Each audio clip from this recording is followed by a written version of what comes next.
자, 오늘은 회복을 주옵소서라는 제목을 가지고 2022년 첫 번째 주일 예배 은혜의 말씀 선포하겠습니다. 여러분, 올해 우리 교회의 표어는 회복을 주옵소서입니다. 회복을 주옵소서. 여러분, 제가 심사숙고하고 기도하면서 이 주제를 표어로 정한 이유가 있습니다. 여러분, 지금 이 상황, 이 순간들을 가만히 직시해 보면 우리에게 가장 절실하게 필요한 것이 무엇일까요? 당연히 회복이에요. 우리에게는 회복이 필요합니다. 영적인 회복이 필요하고 육적인 회복이 필요하고 우리 인생 전반에서 모든 분야에서 회복이 필요해요. 그래서 저는 올해 교회 표어를 이 회복을 주옵소서라는 것으로 정한 것입니다. 자, 그러면 제가 여러분들에게 질문을 하나 던져보겠습니다. 여러분, 우리가요, 영육간에 그리고 우리 인생 전반에 놀라운 회복을 누리기 위해선 무엇이 선행되어져야 할까요? 우리에게는 회복이 필요합니다. 믿으십니까? 자, 그런데 그 회복을 경험하고 누리기 위해서는 무엇이 선행되어져야 합니까? 바로 회복을 위한 준비가 필요해요. 왜냐하면 하나님께서는 우리에게 축복을 쏟아부어 주시길 원하십니다. 은혜 베풀어 주시길 원하십니다. 회복 주시기를 원하신다라는 거예요. 그런데 우리가 준비하지 않으면 그것을 받아 누릴 수가 없어요.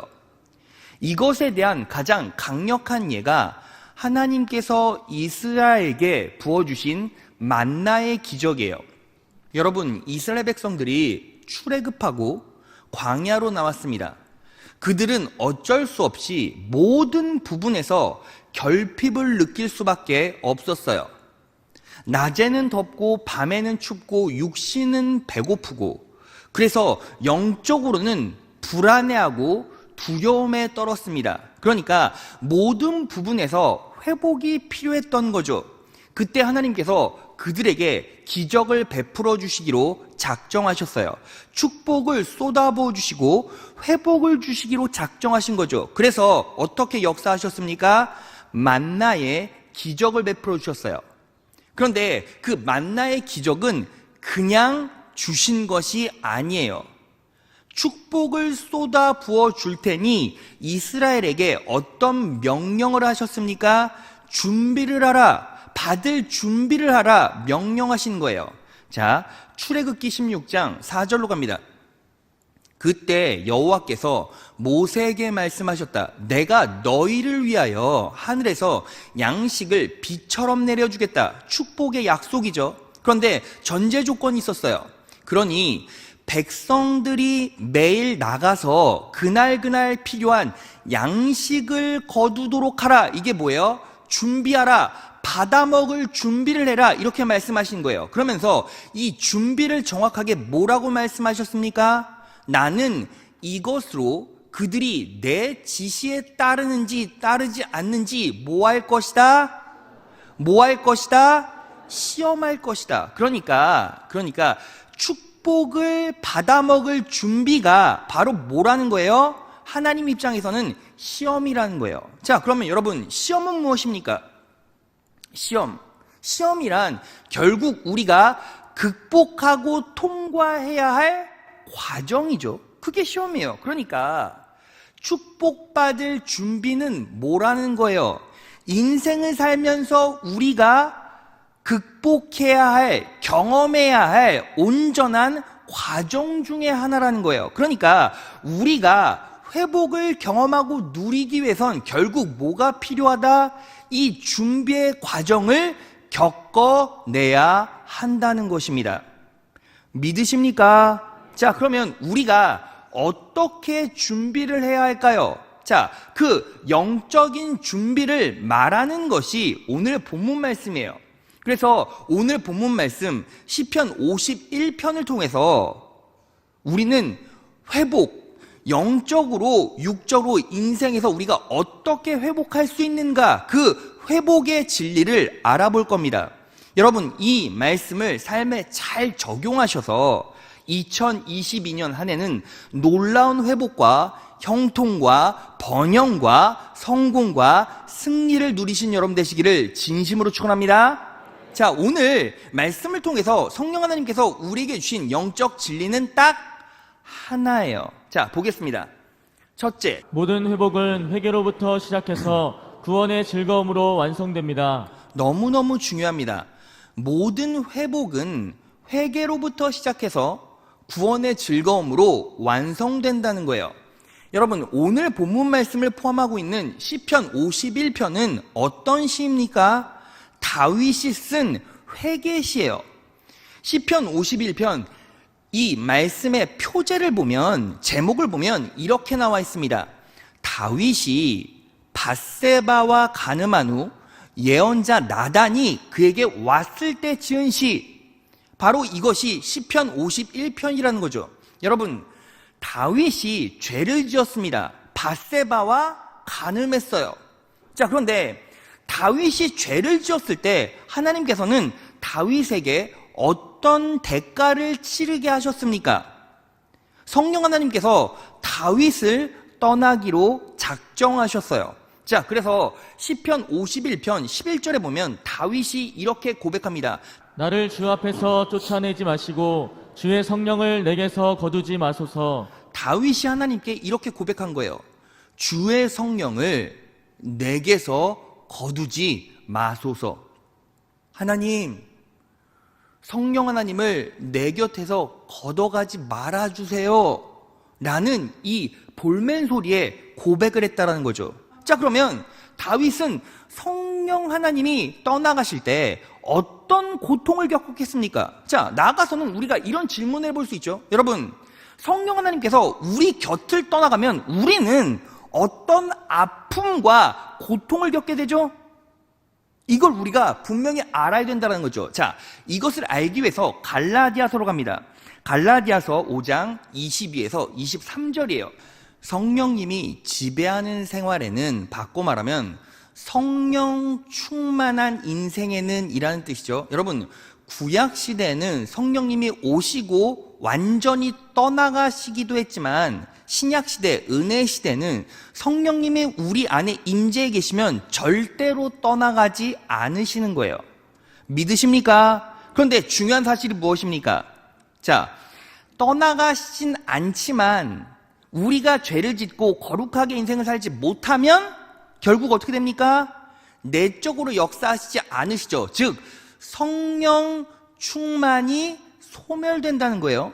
자, 그런데 성령 충만한 인생은 어때요? 사랑과 기쁨과 평안과 인내와 친절과 선과 신실함과 온유와 절제의 열매가 맺혀진다는 거죠. 반대로 성령 충만하지 못하면, 성령 충만이 소멸되어지면 어떻게 됩니까? 사랑의 반대가 뭐죠? 미움과 기쁨의 반대, 슬픔과 평안의 반대, 불안과 인내의 반대, 조급함과 친절의 반대, 불친절함과 선의 반대, 악과 신실함의 반대, 불성실함과 온유의 반대, 거칠음, 냉소적인 모습과 절제의 반대, 욕망으로 반응한다는 거예요. 자, 그러니까 보세요.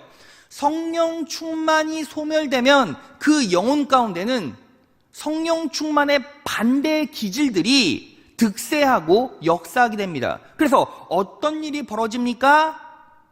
다른 사람을 미워해요. 그리고 슬퍼해요. 우울감을 갖게 됩니다. 그리고 불안해져요. 조급해집니다. 불성실해요. 악으로 반응합니다. 본성으로 반응해요. 그러면 여러분, 내가 지금 다른 사람을 미워하는 거 내가 알아요, 몰라요? 알죠. 불안함도 우리가 알죠. 우울한 거 우리가 전부 다 느끼죠. 그러니까 지금 다윗은 성령 하나님께서 나를 떠나가시는구나 라는 걸 무엇으로 깨달을 수 있어요?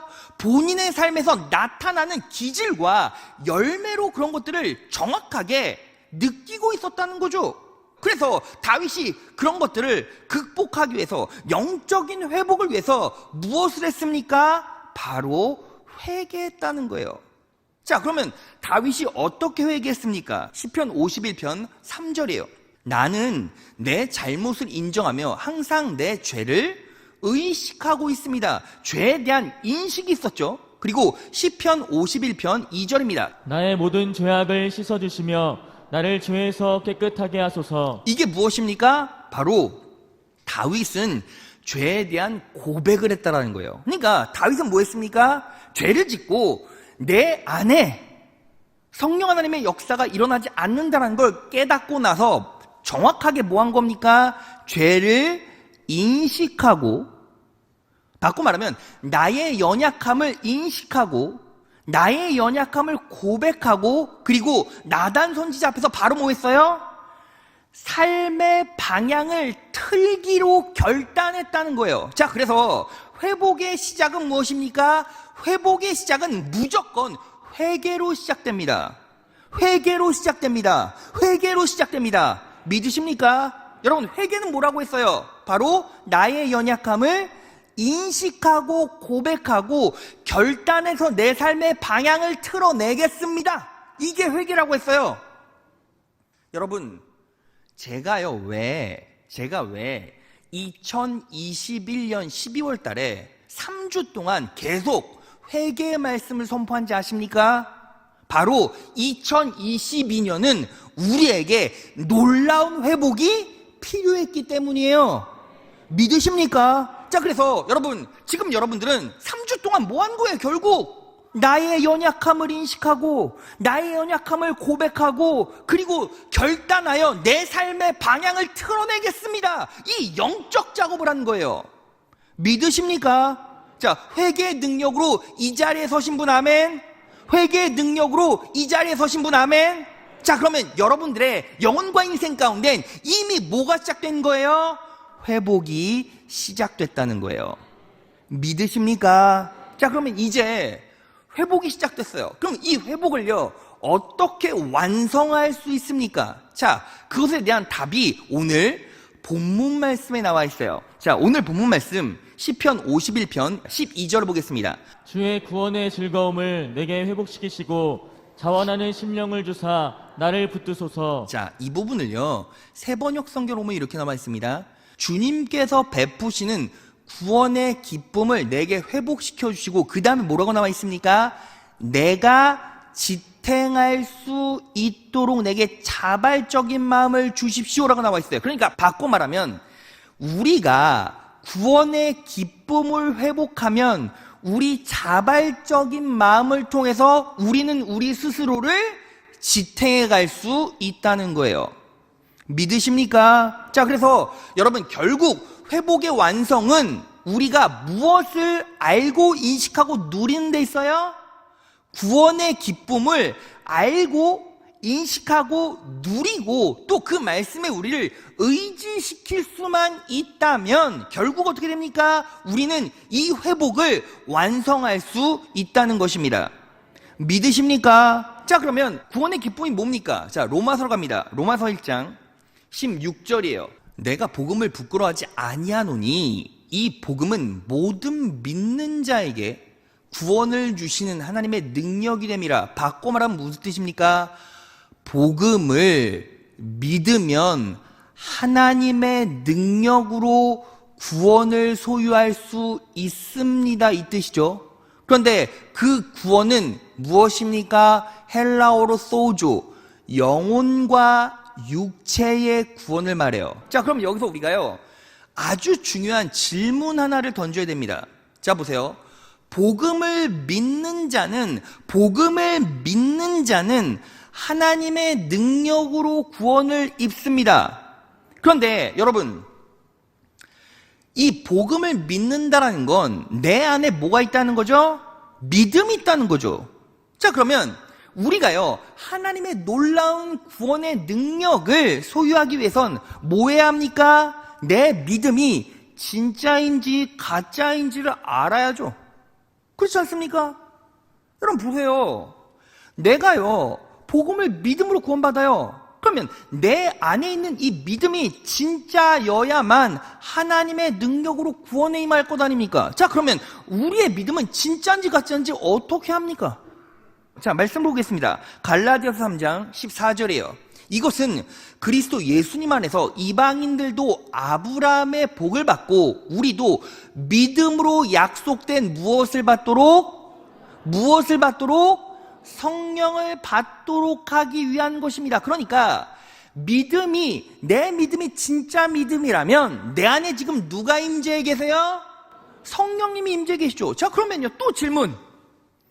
내 안에 성령님이 임재해 계신지 그렇지 않은지를 어떻게 알 수 있어요?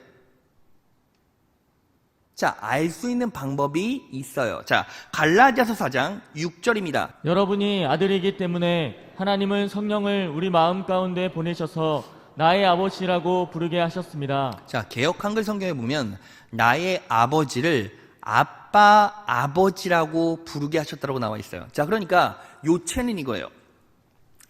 내가 정말 믿고 내 안에 성령님이 역사하고 있다면 우리는 하나님을 진짜로 뭐라고 부를 수 있어요?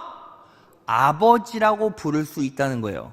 여러분, 이게요, 믿는 사람은 정말 아무것도 아닌 것 같죠? 그런데 불신자들, 하나님을 인격적으로 만나지 않은 사람들, 예수 그리스도를 실제로 영접하지 않은 사람들에게 가서 하나님을 아버지라고 불러보라고 한번 해보세요.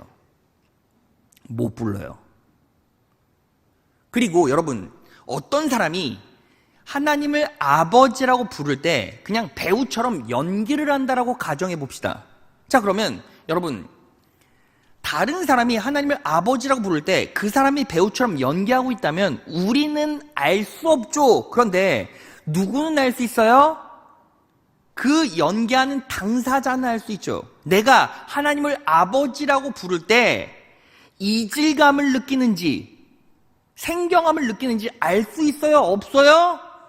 있어요. 그러니까 여러분들이 하나님을 아버지라고 불러요. 근데 그 아버지라고 부를 때 털끝만큼의 이질감도 전혀 없어요. 생소함도 전혀 없어요. 그리고 진짜 하나님 아버지가 우리 예수님이 나의 아버지 되십니다 라는 신실하고 진정한 고백이 너무나 당연하게 자연스럽게 터져 나올 수 있다면 여러분들 안에는 누가 임재해 계십니까? 성령님이 임재해 계시고 여러분들의 믿음은 진짜 믿음이라는 거예요. 믿으십니까? 하나님을 아버지라고 고백하시는 분 아멘? 하나님을 아버지라고 부르는데 이질감이 없으신 분 아멘? 하나님을 아버지라고 진짜 고백하시는 분 아멘? 자, 그러면 지금 아멘 하신 분들은 그 안에 있는 믿음은 진짜고 성령 하나님께서 그 마음을 붙잡아주고 계시다라는 증거예요.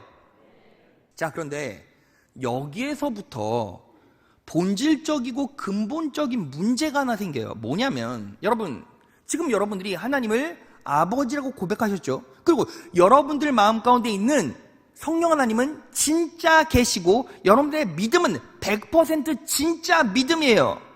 믿으십니까? 자, 그러면 왜 우리의 인생 가운데는 이 구원의 은혜가 임하지 못할까요? 왜 우리 인생과 영혼과 삶과 환경 가운데는 놀라운 회복의 은혜가 임하지 못할까요? 여러분, 우리는 아버지를 실제로 믿고 아버지를 아버지라고 인정하고 고백하고 하나의 꺼리낌이 없어요. 우리 믿음은 진짜 믿음이에요. 그런데 문제는 뭐예요? 그러면 복음을 믿는 자는 구원이 임한다고 했는데 왜 내 인생 가운데 이 구원의 은혜, 회복과 치유의 은혜가 임하지 않냐라는 거예요. 여러분, 이유가 있어요. 성경을 보면 믿음은 하나의 믿음이지만 두 가지 국면, 두 가지 방향으로 우리 안에 임해지고 역사하고 있어요. 그게 무슨 소리냐면, 자, 우리의 믿음은 우리의 의지로 주어진 것이 아니라 100% 하나님의 선물이에요. 믿으십니까? 자, 그런데 하나님의 선물로 믿음을 받았다면 우리는 그 믿음을 어떻게 합니까? 사용해서 삶에 작용시켜야 돼요. 자, 여러분 말씀으로 확인해 볼까요? 에베소서 2장 8절입니다. 너희가 그 은혜를 인하여 믿음으로 말미암아 구원을 얻었나니 이것이 너희에게 난 것이 아니요 하나님의 선물이라. 하나님의 선물이라. 뭐가? 믿음이. 자, 그러니까 우리에게 들어온 믿음은 100% 누구의 선물이에요? 하나님의 선물이에요. 그러니까 하나님은 선물을 줬다 뺐습니까?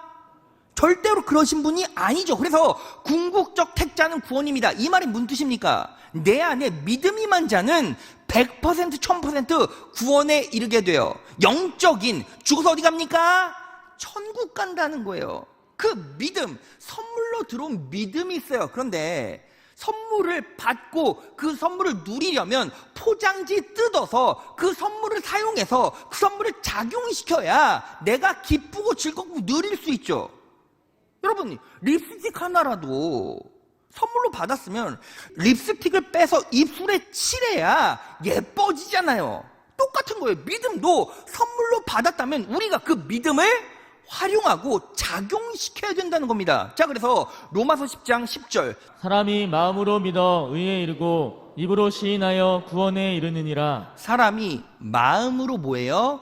믿어 의에 이르고 입으로 시인하여 구원에 이르느니라. 여러분, 그래서요, 믿음을 우리는 어떻게 정확하게 내 삶에 작용시킬 수 있습니까?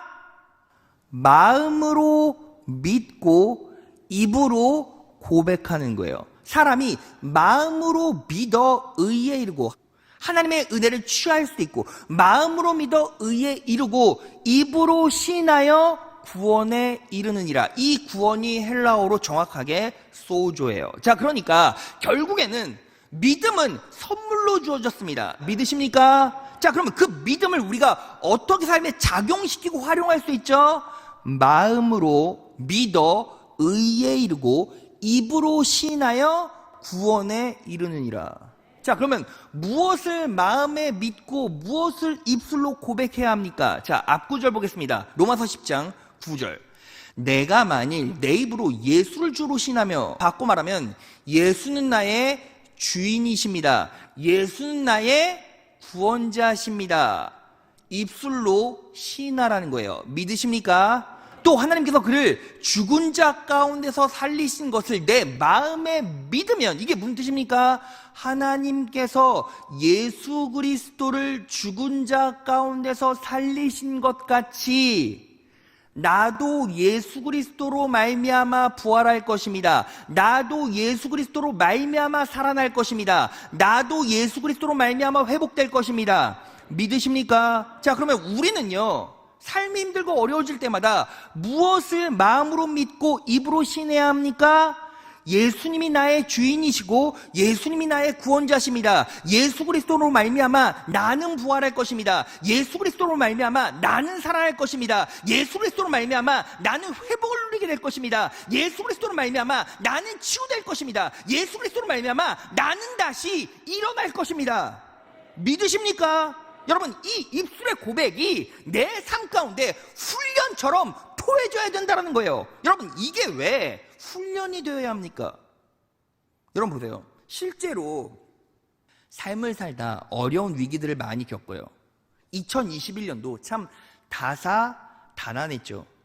그런데 여러분, 2021년을 돌아보면 우리의 삶에 참 어려움이 많이 있었어요. 위기도 있었고, 경제적인 위기, 육체적인 위기, 사고의 위기, 여러 가지 위기가 있었는데, 그때 여러분들이 예수를 믿는 그리스도인임에도 불구하고 그때 여러분들은 뭐가 터져 나왔어야 합니까? 예수님이 나의 구주시고 구원자십니다. 그분으로 말미암아 나는 다시 살아날 것입니다. 예수 그리스도로 말미암아 나는 다시 회복될 것입니다. 예수 그리스도로 말미암아 나는 부활할 것입니다. 이 고백이 매 순간 쉴 새 없이 토해지고 묵상되어져야 했어요. 그런데 우리 삶을 보면 어때요? 실제로 지금 여기 계신 분들은 뭐예요? 제가 얘기하면 아멘, 아멘 막 하잖아요. 그런데 실제로 우리가 진짜 힘들고 어려울 때 그게 고백이 됩니까? 안 되더라고요. 잘 안 되더라고요. 왜요? 훈련이 안 돼서 그래요. 여러분, 그래서요, 믿음의 작용은 뭐예요? 훈련이에요. 훈련. 여러분, 진짜 실력은 정말 위기의 순간에 무의식적으로라도 툭 튀어나올 수 있어야 돼요. 여러분, 그런데 우리는 믿음이 훈련되어 있지 않으니까 실제로 고난이 왔을 때 우리는 뭐 합니까? 그냥 옆 사람 찾는 거예요. 도와주세요. 막 전화 막 걸고 막 통장에 막 얼마 있는지 막 찾아보고 막 이렇게 되는 거예요. 여러분, 통장에 얼마 있는지 우린 이미 다 알고 있잖아요. 없는 거 뻔히 아는데 왜 찾아봐요? 제가 그래요. 여러분, 그래서 중요한 게 뭐예요? 가장 중요한 건 힘들고 어려운 순간에 우리가 믿음의 반응을 할 수 있도록 매 순간 조금이라도 숨 쉴 수 있을 때, 조금이라도 힘들지 않을 때, 조금이라도 말씀으로 들을 수 있는 영적인 귀가 열려 있을 때 우린 뭐 해야 합니까? 듣고 반응하고 작용시키고 훈련해야 된다는 거예요. 믿으십니까? 자, 여러분, 이제 말씀 다 전했습니다. 이제 제가요, 간증하고 적용하고 끝내드릴게요. 자, 우리 교회에 한규태 집사님 계세요. 제가 읽어드리겠습니다.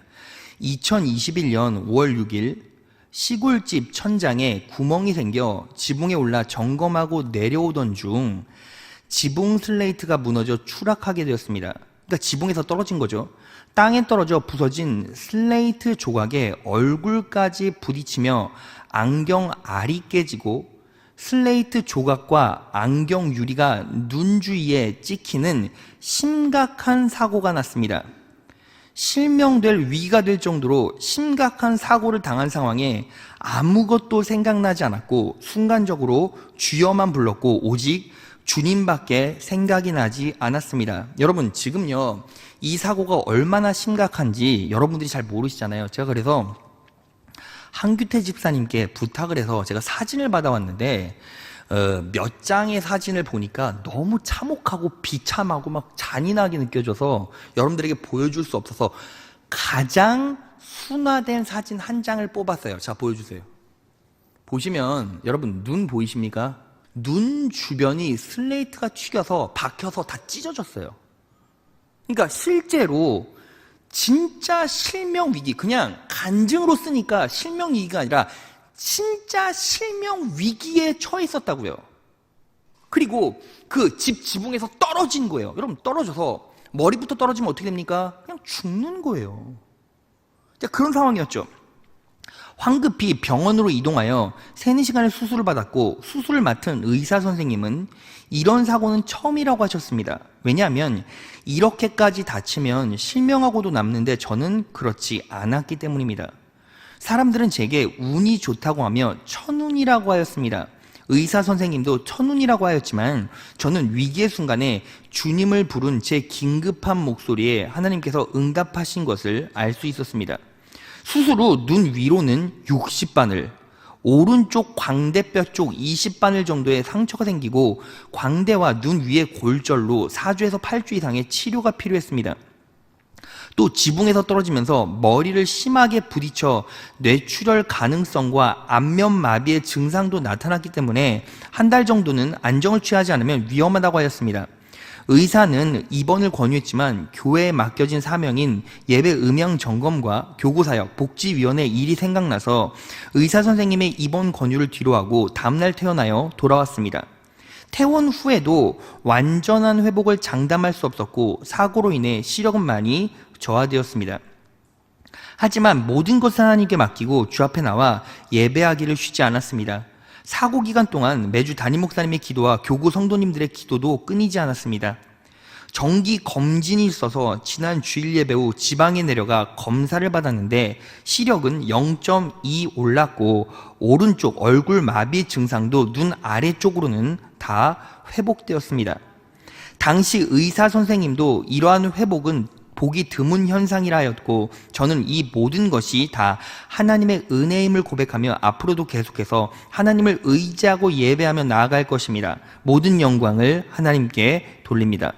자, 여러분, 이 간증의 핵심을 볼까요? 실명될 위기가 될 정도로 심각한 사고를 당한 상황에 아무것도 생각나지 않았고 순간적으로 주여만 불렀고, 내가 만일 내 입으로 예수를 주로 시인하며, 자, 주여만 불렀고 오직 주님밖에 생각이 나지 않았습니다. 의사 선생님도 천운이라고 하였지만 저는 위기의 순간에 주님을 부른 제 긴급한 목소리에 하나님께서 응답하신 것을 알 수 있었습니다. 다음, 이 모든 것이 다 하나님의 은혜임을 고백하며 앞으로도 계속해서 하나님을 의지하고 예배하며 나아갈 것입니다. 모든 영광을 하나님께 돌립니다. 여러분 보세요. 위기의 순간에 정확하게 누구를 불렀죠? 주여 주여 하나님 아버지를 부르는 거예요. 여러분, 이게요 실제로 쉬운 것 같죠? 실제로 쉬운 것 같죠? 실제로 고통과 어려움에 빠져 있으면 그 고통과 어려움의 상황과 분위기에 완전히 잠식되고 함몰돼서 주여를 부를 수가 없다고요. 그러니까 뭐 해야 합니까? 우리는 믿음으로 반응하고 믿음을 작용시키는 훈련을 해야 돼요. 항상 입에 달고 사셔야 돼요. 무의식적으로 하나님을 온전히 의지할 수 있도록. 여러분, 아이가요 엄마 품에 안기면 내가 엄마 품에 안겨있네, 엄마가 나 떨어뜨리면 어떡하지, 엄마가 날 끌어안고 있어, 지금도 끌어안고 있어, 막 의식하며 있습니까? 아니요. 그냥 엄마 품에 안겨있으면 그대로 무의식적으로 의지해버리고 끝나는 거예요. 그런 것처럼 우리도 뭐 해야 합니까? 예수님이 나의 주님이십니다. 예수님께서 나를 다시 살려주십니다. 예수님께서 나를 부활시켜 주십니다. 믿으십니까? 여러분, 이 고백이요 실제로 내 믿음으로 터져나올 때 하나님께서 우리의 믿음 보시고 역사하셔서 우리를 지켜주시고 보호해주시고 회복시켜 주십니다. 믿으십니까? 그런데 여러분, 제가요 본질적으로 말하려는 건 이것과 더불어 하나가 더 있어요. 뭐냐면, 여러분, 인생을 살다 보면 하나님께서 피할 길도 주시고 이러한 치명적인 사고도 피해가게 하십니다. 그런데 결국 우리는 어떻게 됩니까? 치명적인 사고를 피하고 피해가면 결국 어떻게 됩니까? 그럼에도 불구하고 우리는 죽어요.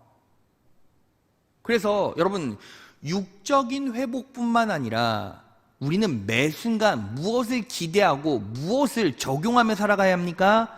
영적인 회복이 필요하다고요. 자, 여러분, 영적인 회복이 임할 때 얼마나 그 은혜가 강력한지를 제가 간증을 하나 더 소개시켜드리고 마무리해드릴게요. 이교구 김은실 집사님 간증문이에요. 처음 구리 한양대학병원에서 받은 진단은 희귀 난치성 질환인 재생불량성 빈혈이었는데, 삼성서울병원에서 임상치료 때문에 골수검사를 다시 한 후 골수형성 이상증후군으로 진단명이 바뀌었습니다. 저는 이번 기회를 통해 하나님께서 저를 얼마나 많이 사랑하시는지 알 수 있었습니다. 처음 병명 확인과 치료 후 골수이식을 해야 되고, 골수이식이 실패하면 사망률이 20-30%라는 교수님의 말씀을 듣고 집에 왔는데 전혀 불안하지가 않고 제 입에서 너 근심 걱정 말아라 찬송이 나오고 감사함과 평안함을 주셨습니다. 삼성서울병원에서 진단명이 혈액암인 골수형성 이상증후군으로 바뀌었다고 연락이 왔을 때, 이게 여러분 제가 말 복잡하겠지만 혈액암 걸렸다는 거예요. 잠깐 불안함이 생겼지만 바로 진단명이 바뀐다고 문제가 되지 않는다는 생각과 함께 하나님께 감사를 드렸습니다. 그 후에도 하혈로 인해 여러 번 응급실에 갔지만 감사 기도가 계속 나왔습니다. 또한 이번에 발견된 골수형성 이상증후군 혈액암이 더 위험해져서 급성 백혈병이 되기 전에 알게 하심을 하나님께 감사드립니다. 입원해서 진행 상황을 돌아보니 하나님께서 제 급한 성격을 아시고 여러 가지로 급한 상황을 만드셔서 치료 날짜를 앞당겨 주시기도 상황에 따라 조절해 주시는 것 같았습니다. 병을 진단받은 이후에 잊어버리고 있던 보험을 찾게 되었습니다. 처음에는 진단금이 나올 것 같아서 그걸 받으면 절반을 하나님께 드리겠다고 기도를 하였는데, 금요생수회강 예배 중에 지혜가 능력입니다, 지혜가 생명입니다 라는 설교에서 내 안에 지혜만 있으면 우리 삶에 필요한 모든 것들은 내가 의도하지 않아도 자연스럽게 따라온다고 하시는 말씀을 듣고 하나님께 드려야겠다라는 감동을 받았습니다. 그래서 하나님께 1,000만 원을 드리겠다고 약속을 하고 드렸습니다. 그런데 나중에 보니 진단금은 2,000만 원이 나와서 하나님께서는 제가 기도를 지키면서도 필요한 부분까지도 부족함이 없도록 채워주심을 맛보게 되었습니다. 그 후에 기도를 놓치지 않고 계속하는데 나 개인을 위한 기도는 잘 되지 않았고 가족의 구원이나 재정적인 문제에 대해서만 기도하였습니다. 그러면서 마음 한구석에는 나를 위한 기도는 하지 않아도 되는지 고민이 되었습니다. 그런데 금요 생수회강에서 담임 목사님께 기도를 받은 이후에 목사님께서 저의 고민에 확실히 답을 해주시는 말씀을 해주셨습니다. 나의 회복을 위해 매일 기도하고 아플 때마다 예수 그리스도의 이름으로 회복을 선포하십시오. 한 번이 아니라 두 번이 아니라 수백 번, 수천 번이라도 외쳐서 회복을 선포하면 하나님께서 고쳐주실 것입니다. 나의 고민에 대해서는 말씀드리지 않았는데 담임 목사님께서는 나의 마음을 아시는 것처럼 말씀해 주셨습니다. 하나님께서 담임 목사님의 목소리로 나를 위로해 주시고 해야 할 것을 알려주셨다는 생각이 들어 감사의 기도를 하게 되었습니다.